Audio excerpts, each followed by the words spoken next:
governments under the BN banner, particularly during the period of Tun Mahathir's administration and currently, it is treated as an instrument of coercion and intimidation by a government that is in the last throes of moral decay.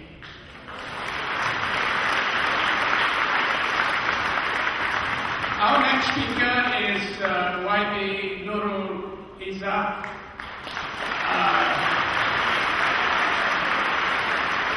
a famous daughter of a very famous father, but she is here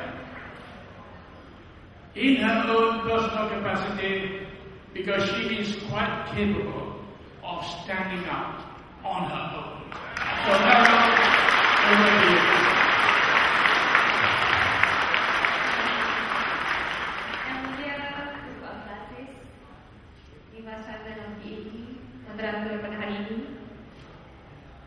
Yang saya hormati Ketua Menteri Pelapinan YB Wan Eng, Menteri Sako yang kami kasihi dan alu-alukan kepulangannya, Dato' Anika, YB Khalid Samad, Saudara Syed Ibrahim, Puan Marina Petra dan juga keluarga tahanan kita Indra.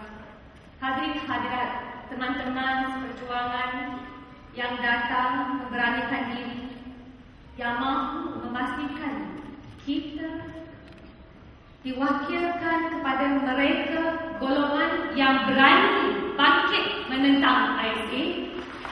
Assalamualaikum warahmatullahi wabarakatuh. Salam sejahtera di engkau dan juga pada kamu. Thank you very much to the organizer of this program, this forum. I think it's very important that all of us come together. This is an important time for Malaysia, important time for all of us. After the 8th of March general elections, I personally thought the government will come to realize its wrongdoings, its weaknesses. Unfortunately, they're just digging their own grave and they slapped us. Today we get extension of Raja Trust, detention under ISA, 2 more years in Kabuki. And that's why it's so important for us to stand firm, reiterate our commitment. We must remember this is not only a fight to make sure those among us are released, but this is a fight to the end.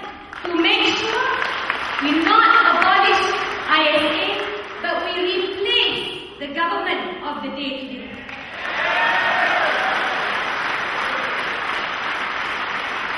In 1998, when my father was first detained under the ISA, it was Raja Petra who helped the fort continue with the Free Anwar campaign.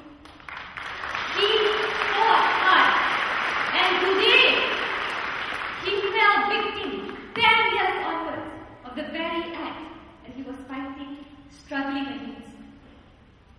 I have a friend in Bangsa who mentioned to me, it's not Raja Petra battling the government of the day, the dictatorship. He's a symbol of a hope for a new tomorrow, freedom of the media, freedom of expression, of our rights as Malaysians under the sun to be respected and given its due course. That's why we have to remember, and we have to do our best. Keep on with the candlelight vigils. Keep on with our campaign. We must not rest until the government of the day is taught its final lesson. This is an important message. Now, I'm sure most of the speakers have mentioned a lot of things. Tonight, I want to mention about a love letter, Surat Cinta. In all my years dealing with ISA,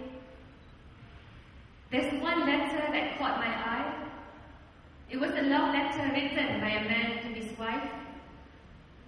Of course, there's a lot of words and all that, but the ones I remember most was, "My dear, my love, you are the jewel of my heart. I miss and love you so much. Please remain strong." And at the end, he drew little heart-shaped googlings on the drawing on the card to be given to his wife. And your first thought, very difficult to get a Malay man to express such things to his wife, okay? That's one thing. Although I'm lucky enough. Secondly, this person must really adore his wife. Who is this? It was none other than Imam Satri, an ISA detainee, alleged to be a terrorist, now facing his 7th year in ISA. His wife, Kak Laila, is very independent. She speaks up. She's very vocal, very confident. And you think of the Taliban, you think of the fundamentalists, you have an image in your head. We are here gathered today because we are against the ISA. But then there are some of us who feel, well, for terrorists, you need an act such as that to ensure we are safe. I'm telling you here today, who are we to judge if a person is a terrorist or not? If they are guilty, bring them to court. We have sufficient law.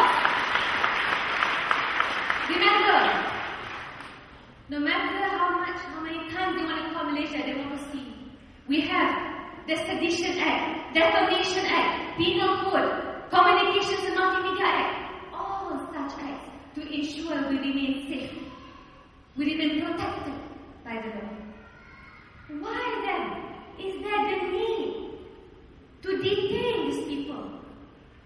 And do we actually, ask yourself, do we actually trust the police, who we can't even trust to take care of our children playing in the playground, who we can't even trust to take down our police report after we've been waiting for 3-4 hours? Do we really trust them to ensure they are doing due diligence in the detention of anyone for that matter?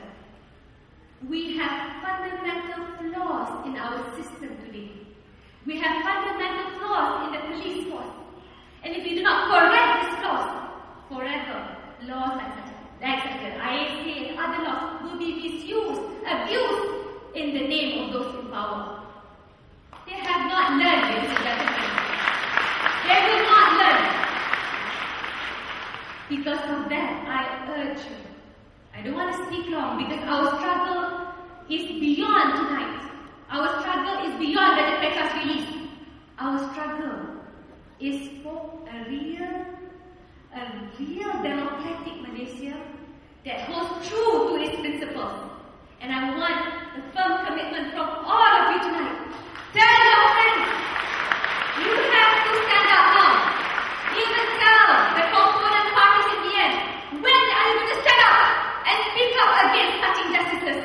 Until it's your turn, until you are here, for God's sake, be a man. Or better yet, be a woman like Teresa. Ladies and gentlemen, with that, don't forget, you have to pray hard, in addition to working hard. And whatever it is, we'll do our best, be sincere, and be courageous. Again, from me, thank you very much.